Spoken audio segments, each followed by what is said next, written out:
Dakar, mais aussi au niveau des autres régions. Oui, les dégâts qui sont constatés, ou en tout cas les désagréments qui sont constatés, sont de plusieurs ordres.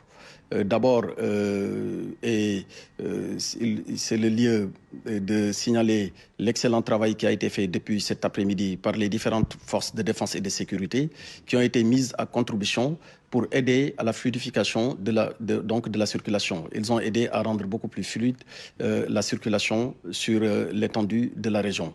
Il y a d'abord ce premier désagrément. Il y a le deuxième désagrément lié à des dommages causés à leur matériel. Au niveau des maisons, on a vu des maisons sous les eaux, on a vu beaucoup donc de leurs effets personnels être affectés par les eaux.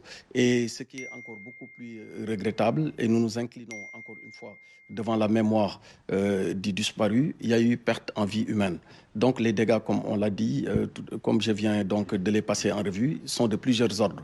Mais dans tous les cas, ce qu'il faut noter, c'est que ce déclenchement de plan Orsec, et je l'ai dit tantôt, a pour objectif de faire en sorte que toute l'assistance nécessaire qui doit être apportée aux populations le soit et dans les meilleurs délais. Et pour ce faire, il faut naturellement l'expliquer.